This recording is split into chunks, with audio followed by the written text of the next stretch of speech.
Hello. Hi.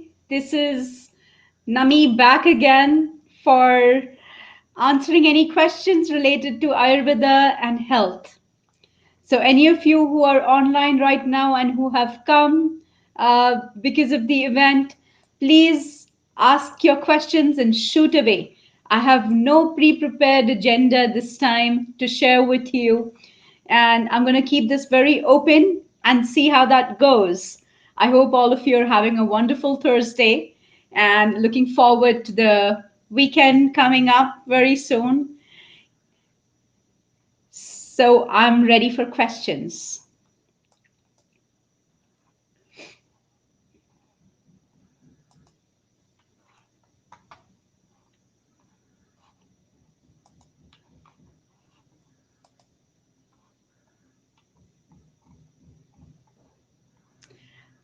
Hi, Sarita ji. Good to see you.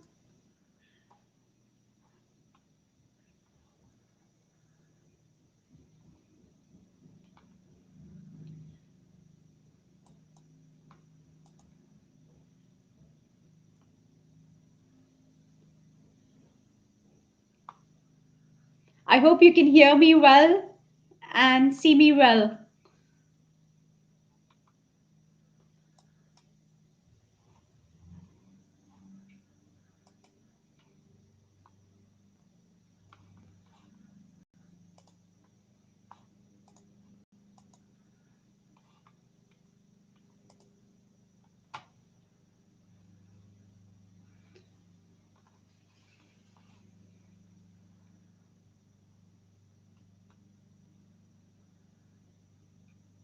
I have today tried to use a streaming software to do this right, and that will allow me to go online on multiple channels apparently. So let's see how that works.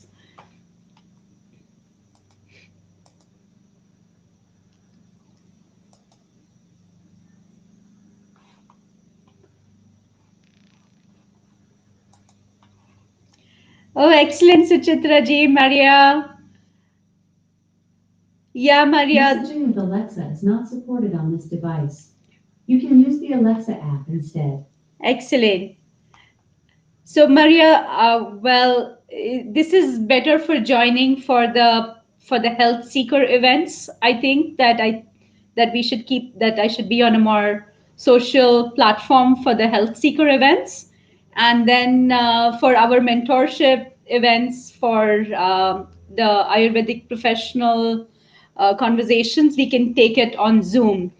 That's what I'm thinking for now because Zoom allows a sort of a more private conversation, and the purpose of actually doing this on the social media is to do outreach for Ayurveda, not just for Ayu.care, but for Ayurveda in general, because what I'm learning and I'm hearing while furthering my journey with Ayurveda in the US is that all the students and practitioners, all of them also struggle with public awareness about Ayurveda. And I also know that people have questions about various things that they read about or they experience, and they need to find a source who can verify certain facts for them and help them think about their health in a holistic manner, in an integrative manner, from the perspective of balancing two different, apparently very different thought processes like Ayurveda and modern medicine or conventional medicine, and when do you use what system of medicine. And there are these conflicts that are there in everyone's minds and which are very obvious, but I thought that this would be a good way for us to address those conflicts. So I'll ask you questions because I don't see any questions coming in. So I can ask you questions. Maybe if you can type and tell me if you what are your struggles as a health seeker. Do you have any questions about Ayurveda, or did you feel any sense of conflict with some of the advice that you have been hearing?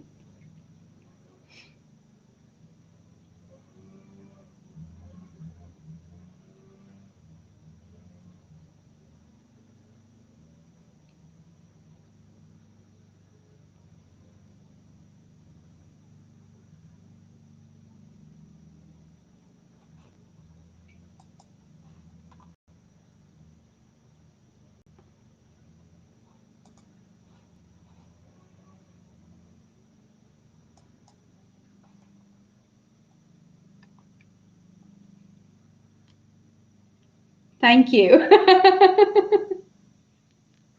Thank you. Thank you for the haircut.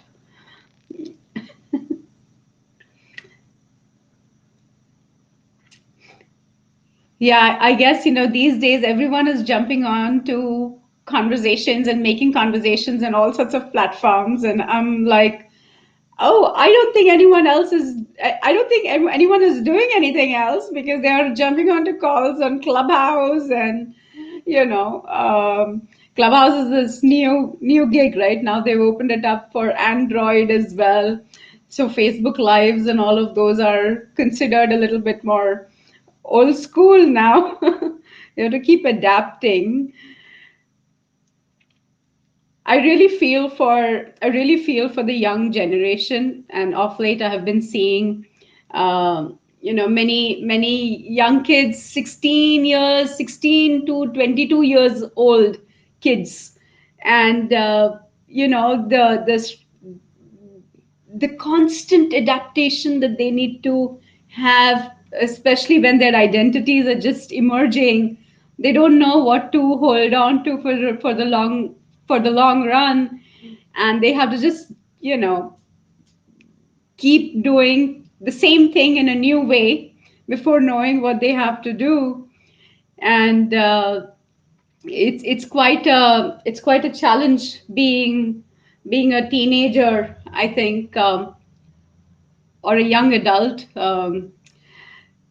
before you found out your own roots, for you to jump onto all of these tools. Does anyone want to talk about kids, or you want to talk about parents, or you want to talk about cooking and food?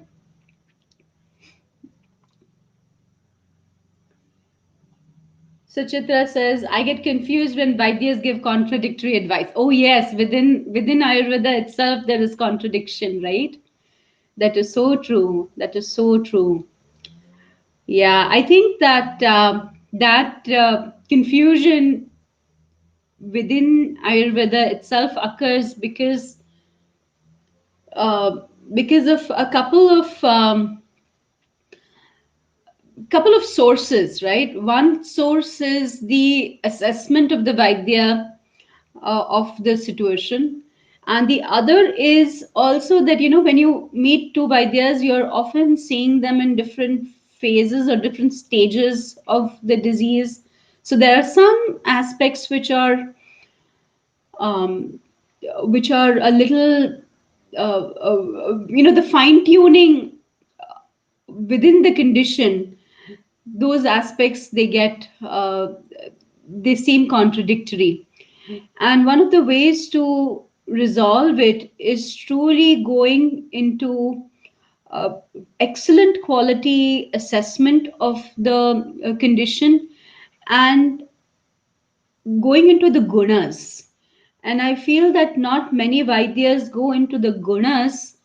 Uh, Everyone talks about doshas, and I think that when you talk about just the doshas, you miss so much because you've not covered you've not covered what is the true nature of the substance, and the guna is a thousand times more important rather than the label of vata, pitta, and kapha. So let me tell you, give you an example. maybe for this, uh, one of the very common things that we see is, everybody who does their doshic assessments online, many of them find themselves to be a vata, right? A vata prakriti. And then they go into these food lists and say that vata prakriti should avoid eating broccoli and cruciferous vegetables and things like that. Now, while this is true for vata vikriti, it is not true for Vata Prakriti, because Ayurveda really tries to say that you should allow nutrition to come in from all sources, and you should be prepared to receive it, and you should be able to digest it. And your ability to digest, if it is not there, then it needs to be corrected, just so that you're going to be able to receive it.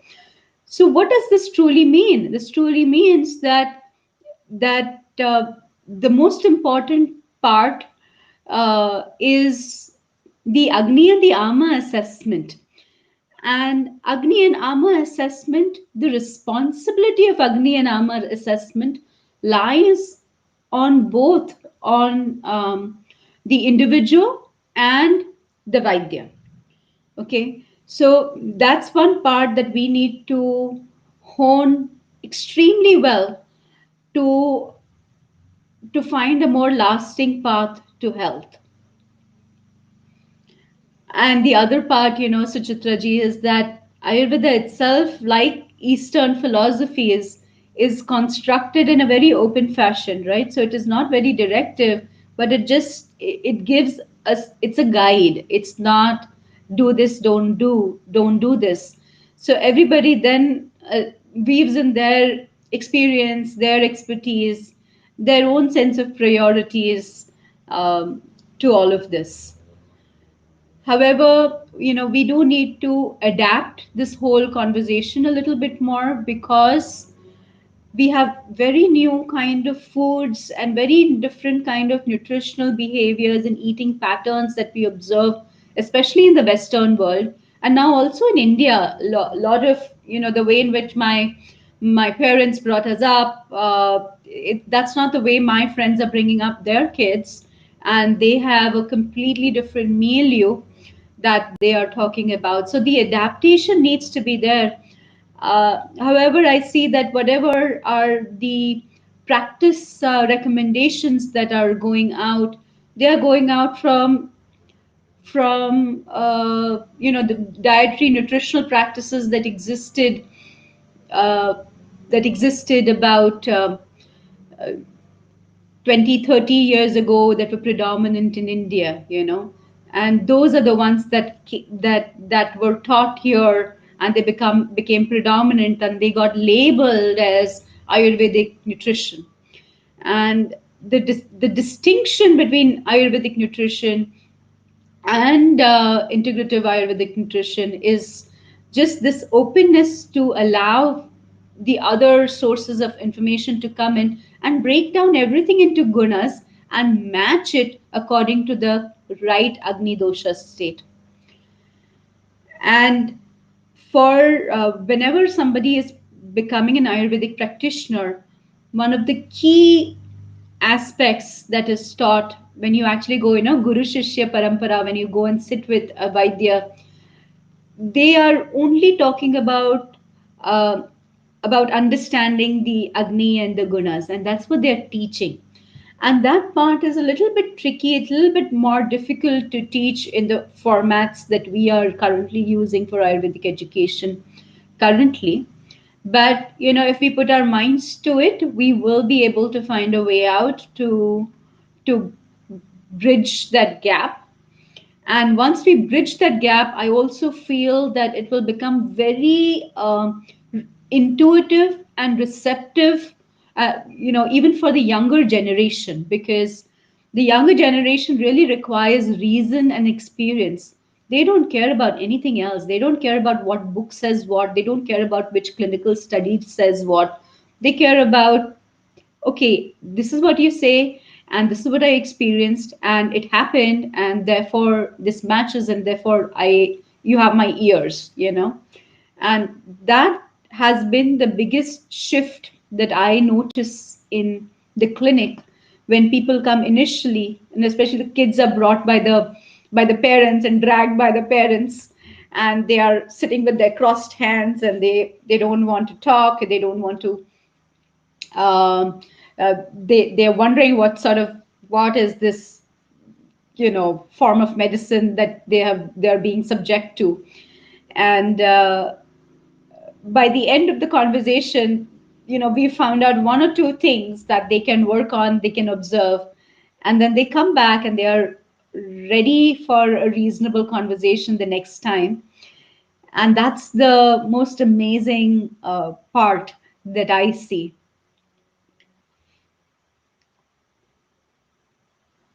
Okay, Maria says one thing I would love help with is cooking.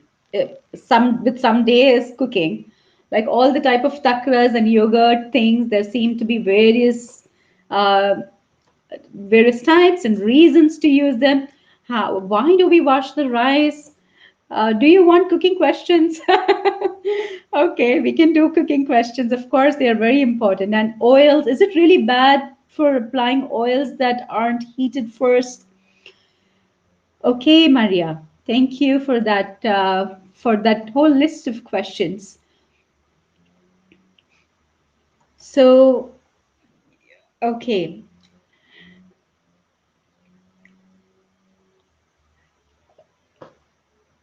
the types of takras, right? The whole idea of the types of takras.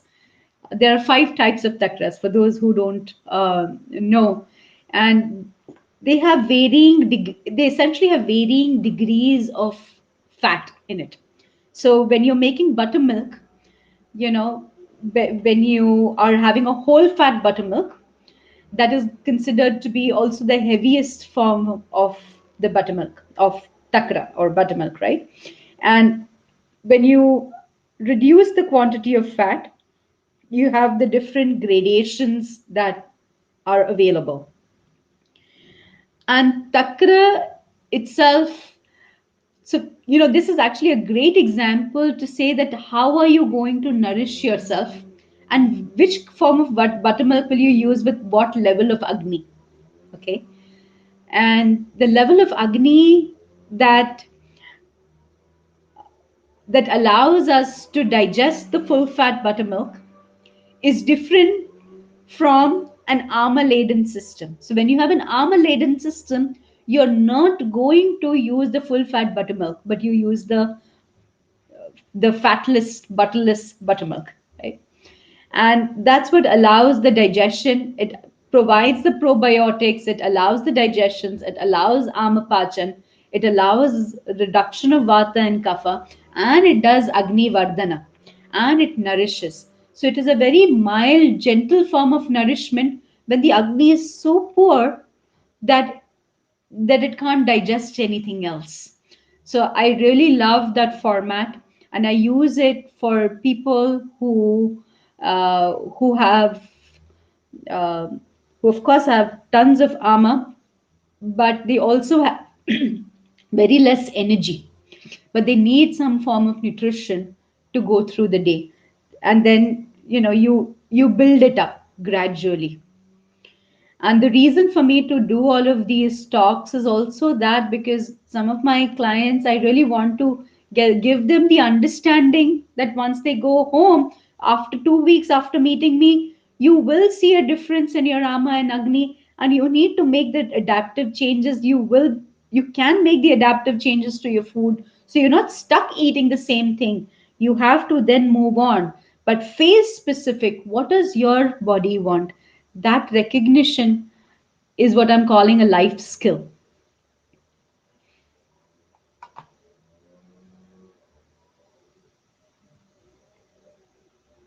Okay, like all the types of okay, why do we wash the rice? So I don't know which ethnicity you come from, Maria, but I don't know whether this is an ethnic question. I thought that washing the rice was a ubiquitous, universal phenomena. So I don't know from what perspective you're asking this. Although I would like to definitely say that, when you are cooking the rice and boiling the rice, uh, you are removing out you are removing out the starch. Removal of the starch is an important part for in the cooking of the rice, because you then don't want it to go and spike the sugars, right?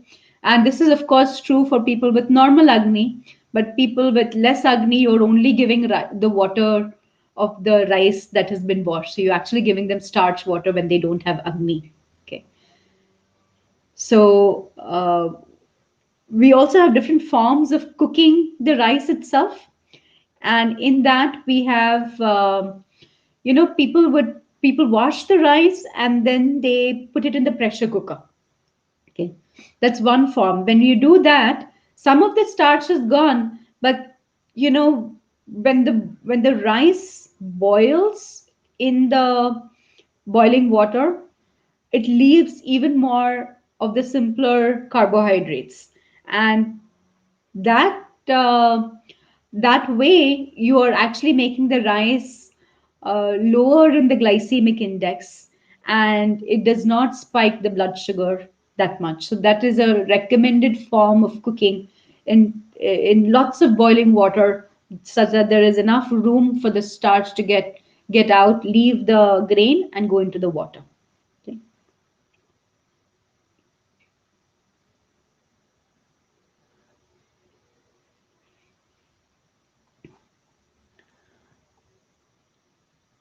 Oh, Maria, that's it. That's a clean start to cooking. That's what I would say. If you're a pure white girl who's never learned to cook, and I think that you would really uh, have the understanding and the need for cooking and nourishing yourself. And it seems that it is just so not a priority in the Western cultures, right? Because there is no pat on the back for someone cooking in the house. There is no pat on the back for there's no reward. There's no social reward for it in the Western cultures. Um, at least in the US, I can't really say it for everyone else, but in the US. But I think that even the universities and uh, some of the top universities, they're all trying to change the scene by focusing on teaching nutrition basics when the kids join college, and come to uh, provide better and more nutritious options, uh, which are definitely much better than what they used to provide earlier, although they have a long way to go in terms of incorporating some of the Ayurvedic nutrition advice.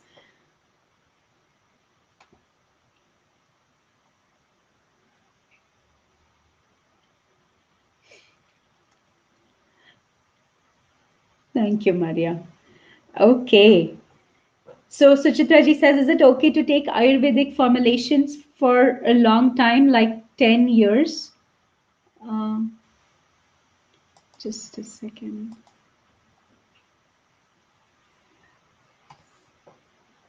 Well, as long as the Ayurvedic medicines are phase and stage specific, okay, and it's very important for you to not take the same kind of therapeutic medicine for a long period of time, because therapeutic medicines are meant for stages or some disease specific reasons. Okay, there's some Ayurvedic medicines which are rasayana, which is the same medicine you can continue for lifelong if it has been appropriately defined for your body type. Okay, so I know some people who have taken, for example, triphala for a very long time.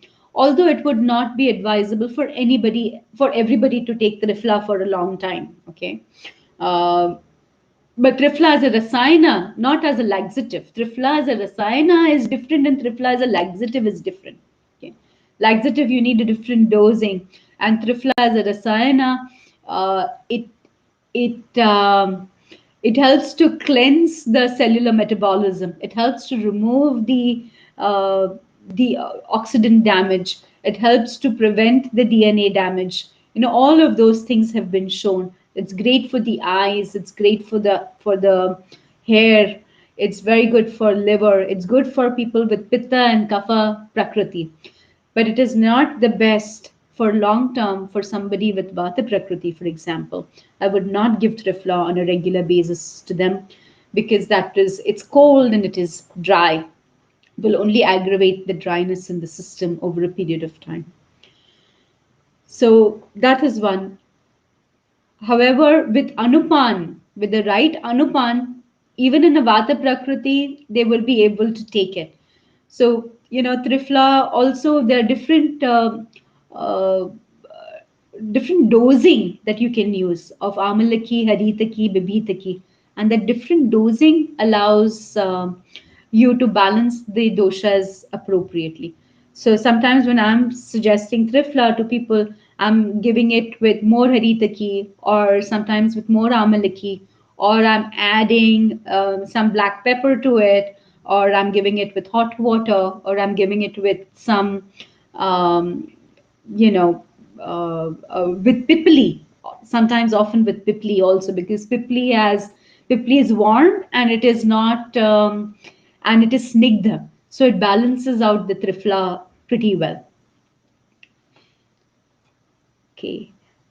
I have lost Sarita ji's comment. Sarita ji, can you uh, retype that?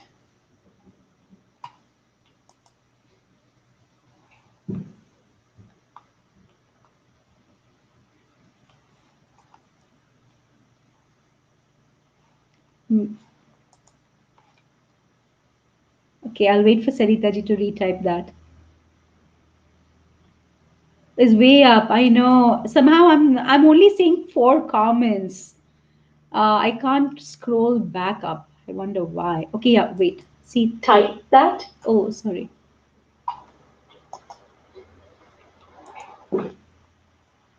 No.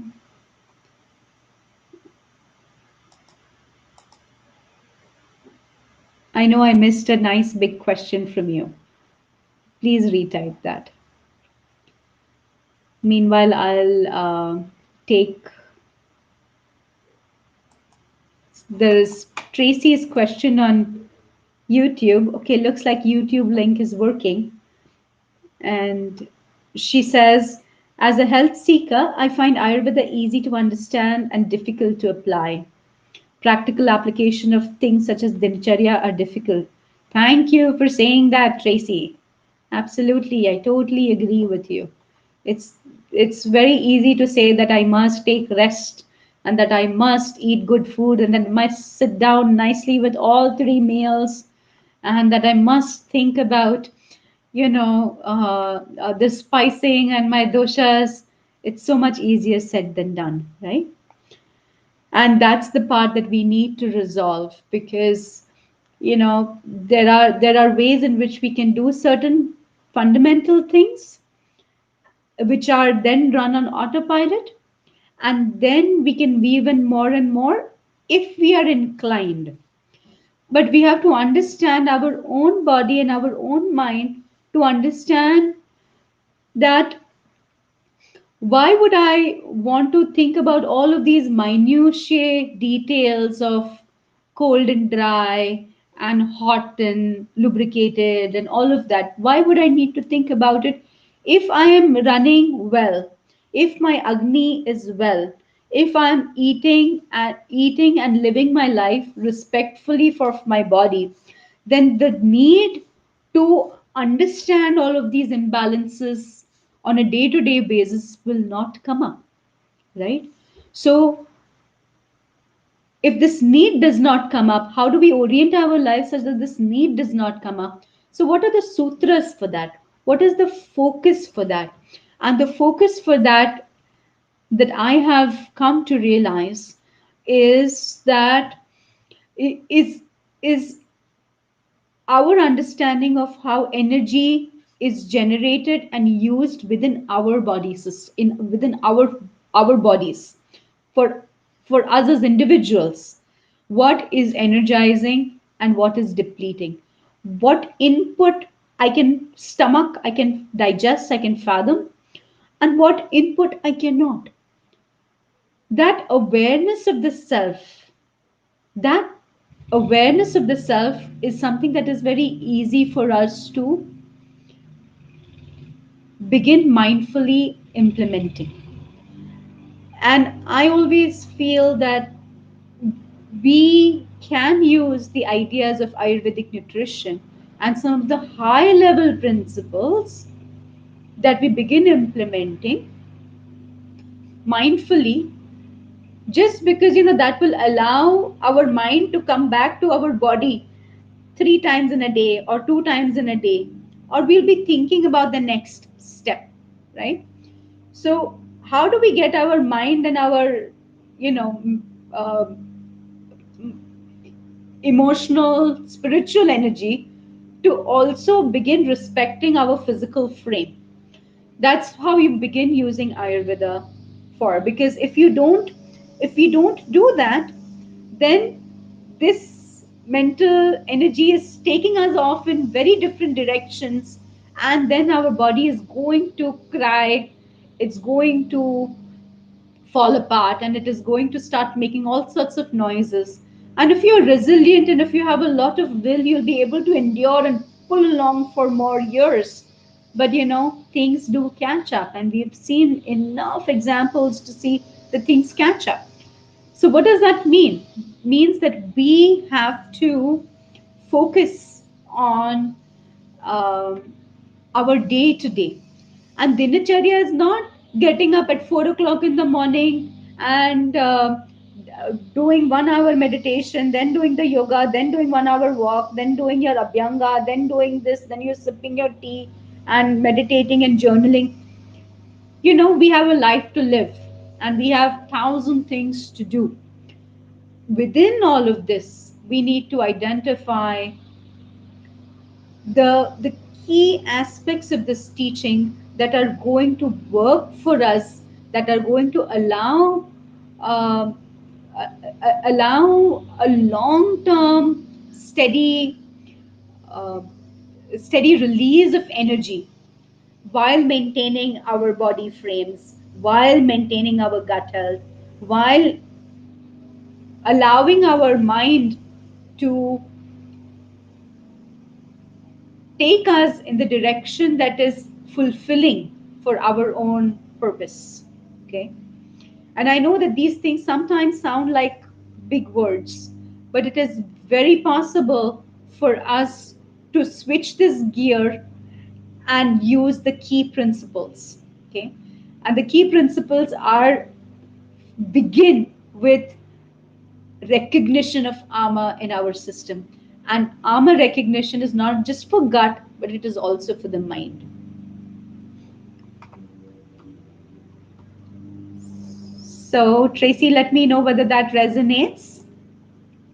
Sarita ji's question I'm going to take next.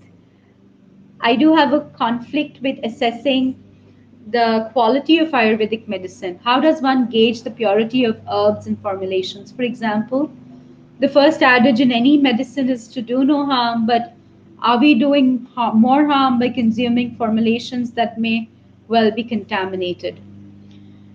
Well,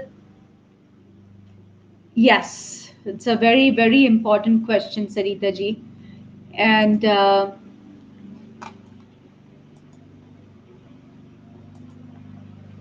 it's a very important question.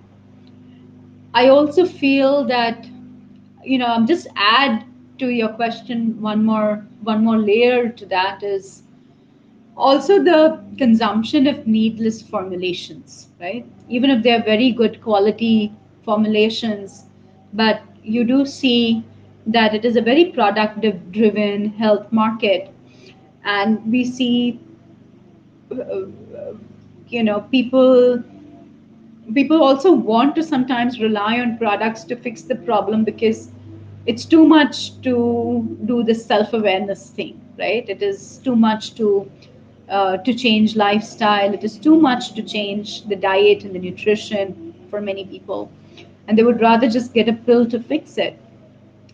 And you do have you do have people fixing things with these pills showing some effects in clinical studies, and then some people will take it for some time and they will feel happy about it, and then they will write about it, and then it stays forever in the product reviews that hey, this is what helped, and then it becomes like a very popular product, but nobody tells you when to stop taking it, right?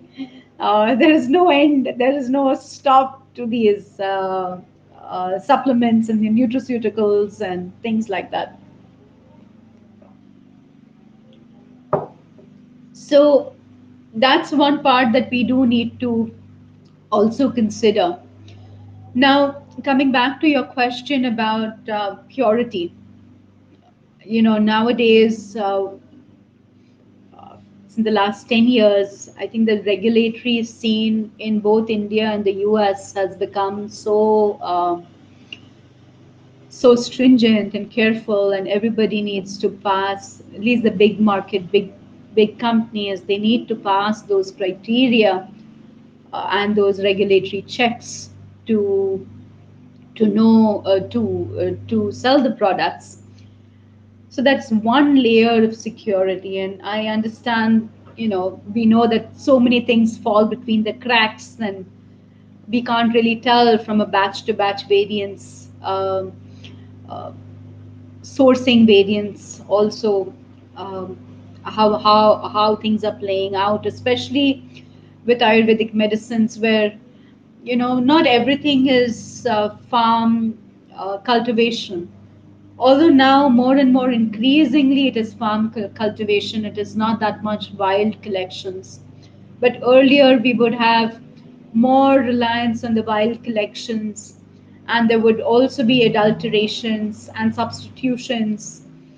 So the Ayurveda space, when we went to try to, make scientific and standardize, we would see so much variance that we didn't know how do you begin creating a story of a product, right? So I'll tell you one story of in India. We were doing these clinical trials at my group, Kasturba Health Society. They were doing national multicentric trials. This was the Nimitli project, which was with CSIR, that's the Council for Scientific and Industrial Research. And there were three areas that they had identified. One of them was diabetes, and we were figuring out which of the formulations should we use to study diabetes in Ayurveda. And we had Vaidyas who were consulted from all across India, and one of them, and eventually, we came upon Nisha and Amaliki, right? So amla, that's amla and turmeric as a combination. So then there was this whole pursuit to standardize Nisha Amaliki in the formulation, in the way in which Vaidyas use it, and we were looking for turmeric. And turmeric samples were gotten from all over India, and the variance in the turmerone content, in the contaminant levels, in in the essential oils that it had, in the fiber content that it had, in the oligosaccharides that it had, it was so much, right? And then from that we identified one turmeric which was considered, at that point of time we decided that okay, this seems to be the best turmeric, and then that was the one that was used for this study. So you do find this variance, and also a lot of stories of contamination. Contamination sources actually in the medicinal plants, they come from also the water sources nearby, the rivers or the streams that are passing through those fields. If anybody is putting in the industrial waste there, you find that it can come into the plants, because the plants, they do something called as phytoremediation, where they in fact actually collect and they cleanse the environment, they cleanse the water, and they hold on to some of the molecules which are considered to be toxic, right? So therefore, all of this standardizing, knowing where your herbs are grown, using only the ones that you truly understand and know, you know, that that that dimension becomes important, and in California, there is also this Prop 65, right? So the Council for Ayurvedic Research is going to do the not Council for Ayurvedic Research, the California Association of Ayurvedic Medicine is going to do a webinar next week on Prop 65, and what do Ayurvedic practitioners and physicians need to know about Prop 65. And Prop 65 is the very high standard of California, because it does not allow even an iota of the contaminants. So, what are those levels that we can learn about? Uh, I would recommend that you can attend that seminar vis-a-vis Ayurveda. You must have seen the Prop 65 warnings on a lot of products that are sold here, but what it means for Ayurveda will be covered very well next week on Monday evening. I think it's at 6 o'clock. The webinar is there. Okay.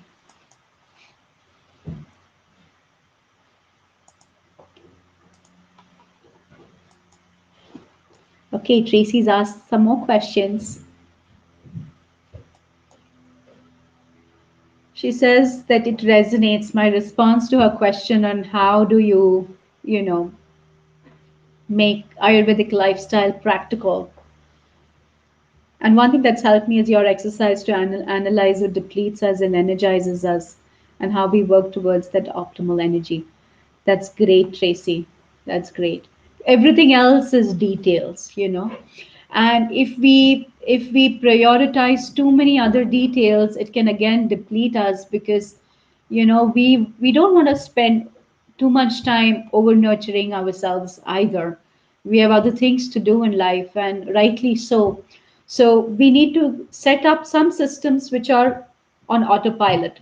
So another layer that I can maybe um, share with you on that is prioritizing the lunch time. Okay. And everybody knows who is in Ayurveda, everyone knows that lunch is what should be our main meal, and that breakfast is not as important, and especially vis-a-vis the cycles of Vata, Pitta, and Kapha, the way in which they occur. So we all know between 10 o'clock to 2 o'clock is our Pitta time. So what I recommend to most people is that anywhere between 11 to 1, okay, they fix an hour. So that's 11:30 to 12:30, or 11 to 1, or 12 to 1.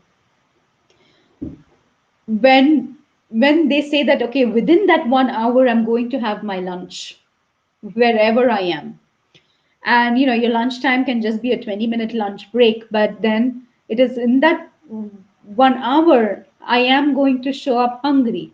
And in the morning you would eat just that much, so that at 11:30 I'm going to come with a hunger level of 7 to eat my lunch.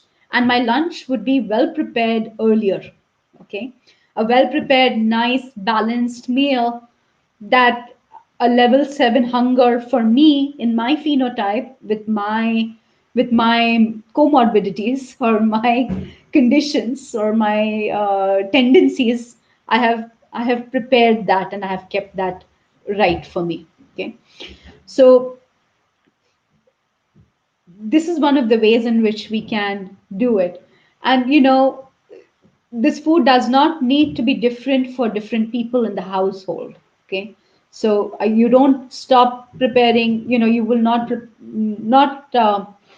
you would, if you're preparing cauliflower, and if you have a Vata Prakriti person in your home, you will still be preparing the cauliflower also for him, as long as he or she is not does not have any indigestion issues with the cauliflower. Okay, so you're preparing the same foods, but vis-a-vis individual agnis, you can balance by the amounts of the foods that you take. You can balance with the drinks that you have on the side in terms of the beverages. It could be a nice digestive tea, or it could be a soup, or it could be a buttermilk, or something that you add on for your own individual Agni Yama state. Or it could also be some chutneys that you're using on the side. So like using, cilantro mint chutney for pitta would be nice. Using something a little bit which is more garlic based, or garlic ginger, or the raw turmeric pickle based, all of those can be used for kapha. So you balance it out according to your dosha state, just by what you add on the side. Does that make sense?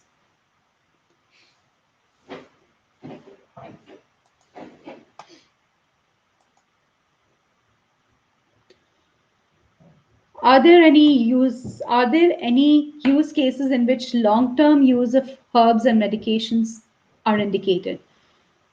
So Tracy, as long as there is a judiciousness and a rationale to use herbs, they can be used on a long-term basis. Okay.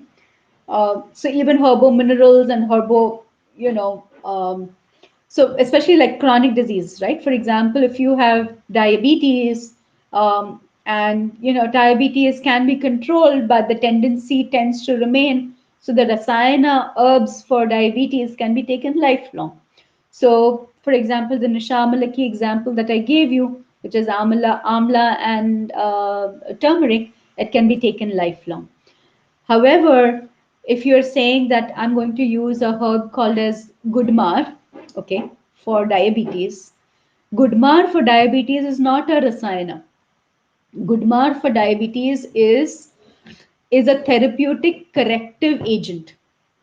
Okay, so you would use that only uh, to reduce the blood sugars, and you would use that only in a certain stage, the kapha pitta stage of prameha, of diabetes, and you would not use it in the vata stage. At least I don't use it in the vata stage, because it is bitter, and the bitter herbs will then aggravate the vata. The vata stage of diabetes is very different than the kapha stage of diabetes. Okay. So there are some things which are state specific, things that need to change, things that need to evolve, and therefore understanding these properties and asking questions to your Vaidya is very important.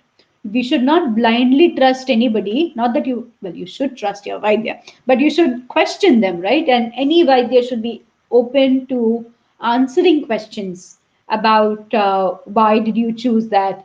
And they should also be open to improving their suggestions if you have a better choice.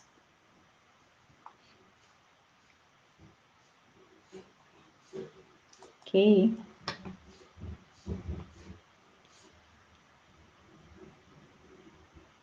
I I do have a conflict with assessing the quality of Ayurvedic medicine. Okay, Sarita ji, can you tell me more? And meanwhile, your other question is women hot buttermilk. I have buttermilk that is not homogenized. With homemade buttermilk, I'm not able to make it fat free. Well, oh, I see, I see. Well, Sarita ji, I don't know if you've tried actually putting the buttermilk in the Vitamix. And even the homemade one, I have not used any store bought buttermilk, because I don't I feel iffy about those, and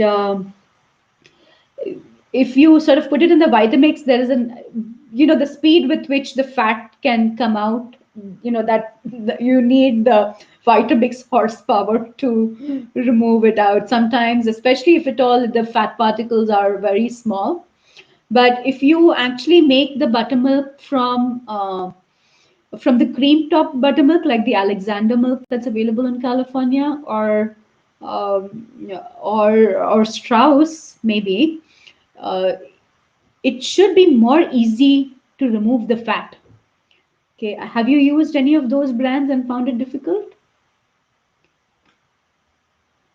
And also, by the way, in your case, you do want to have some fat. Okay, you don't need to have it fat free, except if you're having a lot of armor. But in your case, you do want to have that fat. And sometimes, if you're not going to be able to make it fat free, then you need to add the digestive herbs to it. So you add copious kadi patta, especially in your case, and with jeera as well.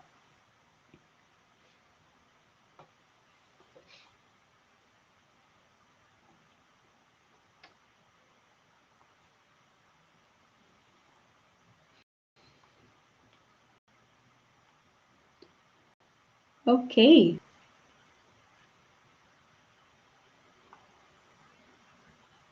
Both and found it difficult to take any fat. And did you use the Vitamix?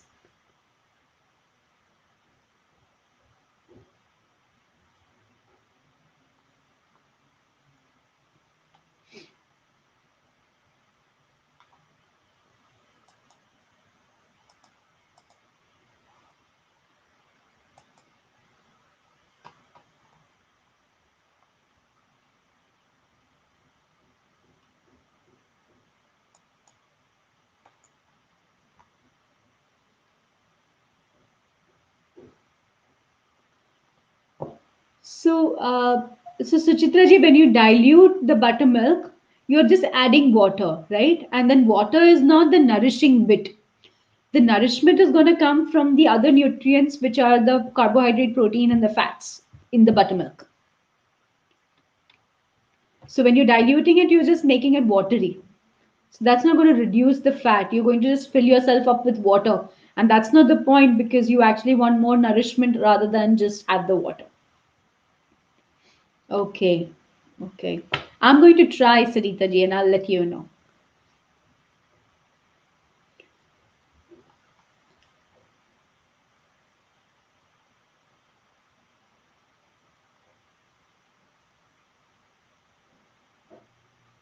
We have access to raw milk here in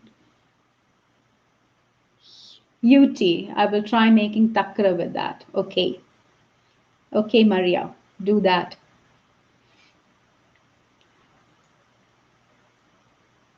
And as a fun project, as a student project, you can do it, make all the 5 types of takra. You know, when I'd first read about it in Sharangdhar Samhita, I I went home and I made all 5 types of takra, right? And then sipped them, felt them, and developed a relationship with them. So the Sharangdhar Samhita, Maria, is actually a very good.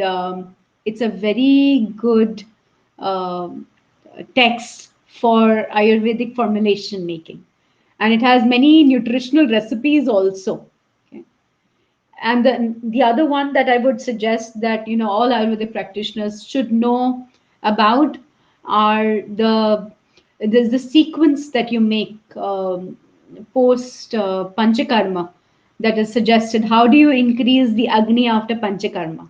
So they have the 4 variants of mand, peya, vilepi, and yavago.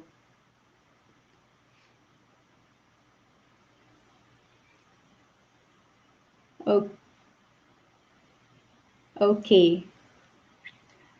Oh, Maria, you're from Utah.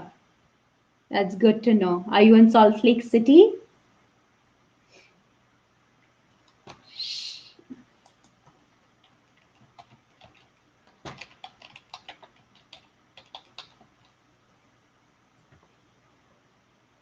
Are you able to see me?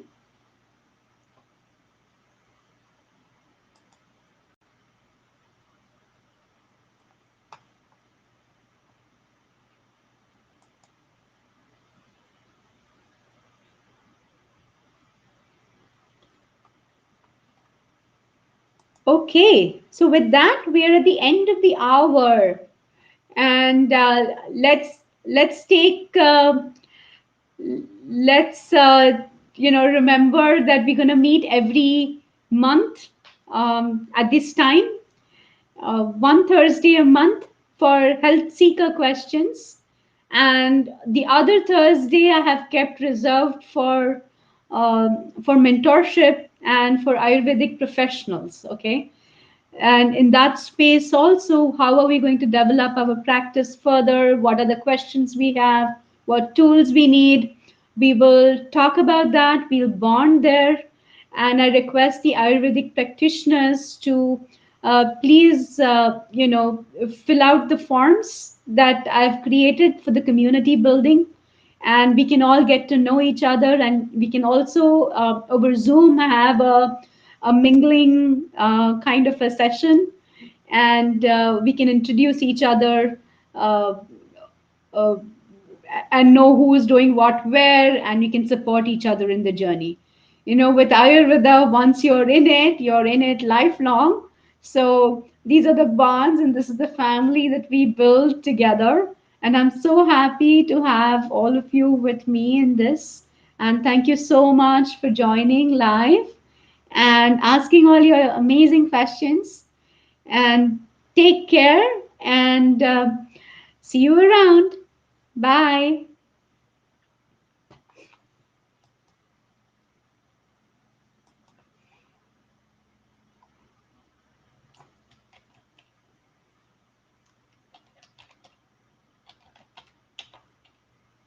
Thank you, Sarita ji. I love seeing you. So nice to know that you're here.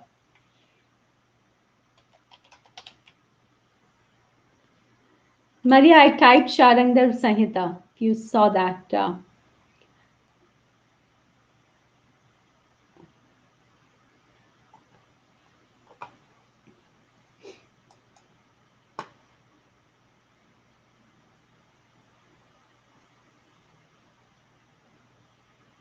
I did type it, but I guess it's somehow you're not seeing it, but I do see it in my feed. I'll text it to you separately, okay? Take care. Bye.